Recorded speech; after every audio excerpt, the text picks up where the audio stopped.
Youth കോൺഗ്രസിന്റെ എല്ലാ ഘടകങ്ങളിലും പുനഃസംഘടന ഉടൻ നടത്തുമെന്നാണ് സംസ്ഥാന അധ്യക്ഷൻ OJ ജനീഷ് മീഡിയ വണ്ണിനോട് പ്രതികരിച്ചത്. തൊഴിലിനും പഠനത്തിനുമായി നാടുവിട്ടത് മൂലം ബൂത്ത് തലം മുതൽ ജില്ലാ തലം വരെയുള്ള ഭാരവാഹികളിൽ ബഹുഭൂരിഭാഗവും പ്രവർത്തന രംഗത്തില്ല. റീൽസ് ചെയ്യുന്നില്ല എന്ന വിമർശനവും തന്നെ കുറിച്ചുണ്ടെന്ന് കൂടി OJ ജനീഷ് പറയുന്നു.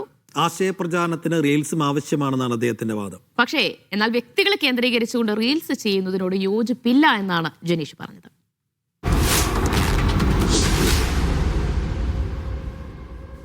UDF സ്ഥാനാർത്ഥി പട്ടികയിൽ വനിതകൾക്കും യുവാക്കൾക്കും മതിയായ പ്രാതിനിധ്യമുണ്ടാകുമെന്ന് UDF നേതാക്കൾ തന്നെ ഇതിനകം തന്നെ വ്യക്തമാക്കിയിട്ടുണ്ട്.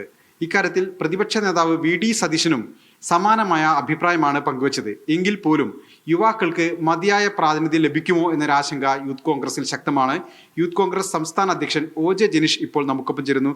ജനീഷ്, ഇന്ന് ചേർന്ന യൂത്ത് കോൺഗ്രസിന്റെ സംസ്ഥാന നേതൃയോഗത്തിലും യുവാക്കൾക്ക് മതിയായ സീറ്റ് പ്രാതിനിധ്യം വേണമെന്ന ഒരു ആവശ്യമുയർന്നു.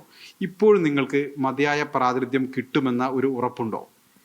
അല്ല, അങ്ങനെ മതിയായ പ്രാതിനിധ്യം കിട്ടാതെ പോകും എന്ന ഒരു ആശങ്കയില്ല.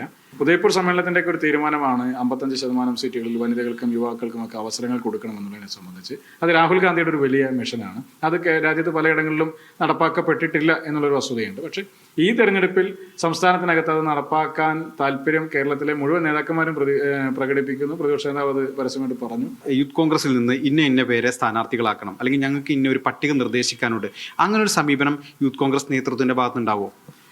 നിലവിൽ അങ്ങനെ ഒരു പേരും ഒരു സീറ്റും ഞങ്ങൾ നിർദ്ദേശിക്കുകയോ ആവശ്യപ്പെടുകയോ ചെയ്തിട്ടില്ല.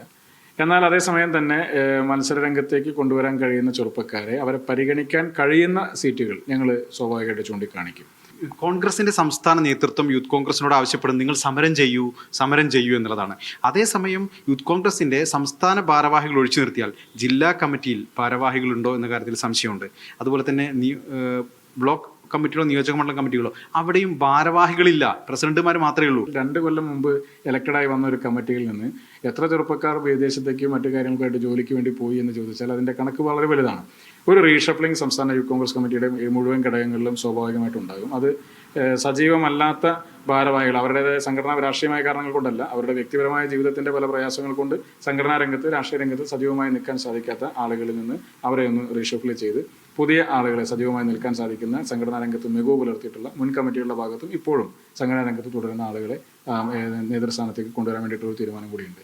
ഇനാക്റ്റീവായി നിൽക്കുന്ന കമ്മിറ്റികളിൽ നിന്ന്, അല്ലെങ്കിൽ ഇനാക്റ്റീവായി പോയ ഏതെങ്കിലും കാര്യങ്ങൾ കൊണ്ട് ഇനാക്റ്റീവായി പോയ ഭാരവാഹികളുണ്ടെങ്കിൽ അവിടെ റീപ്ലേസ് ചെയ്യപ്പെടും. അത് ഈ കമ്മിറ്റിയുടെ ഒരു തീരുമാനം. കുറച്ച് ആളുകളെ പുതിയ ഉത്തരവാദിത്തങ്ങൾ ഏൽപ്പിക്കാൻ വേണ്ടി തയ്യാറാകുന്നില്ല. അപ്പോൾ അതൊരു സ്ട്രക്ചറിങ് അതിന്റെ ഭാഗമായി തന്നെ നടക്കും. ഈ യങ് ഇന്ത്യ ക്യാമ്പയിൻ നിയോജകമണ്ഡലം തലത്തിലുള്ള ശാക്തീകരണ പരിപാടിയായിരുന്നു. അത് എറണാകുളത്ത് വെച്ച് നിലച്ചുപോയി. അത് ഇപ്പോൾ പഴയ പോലെ തന്നെ നിയോജകമണ്ഡല അടിസ്ഥാനത്തിൽ നടക്കുമോ എന്നുള്ളത് ഒരു വലിയ പ്രശ്നമാണ്. കാരണം ഇനിയുള്ള 70ഓളം വരുന്ന അസംബ്ലികൾ പൂർത്തീകരിക്കണമെങ്കിൽ വേണ്ടി വരുന്ന ഒരു ടൈം ഷെഡ്യൂൾ, അതൊരു വലിയ പ്രശ്നം തന്നെയാണ്. കാരണം ഈ പഞ്ചായത്ത് ഇലക്ഷൻ കഴിഞ്ഞു, നിയമസഭാ ഇലക്ഷന്റെ മറ്റു പ്രചരണ പരിപാടികളിലേക്ക് കടക്കുന്നു. അതിനിടയിലുള്ള മറ്റ് സമര പരിപാടികൾ, ഏറ്റവും അവസാന കാലഘട്ടമാണ്, തീരുമാനിക്കപ്പെട്ടിട്ടുള്ള സമര പരിപാടികൾ മുമ്പിലുണ്ട്.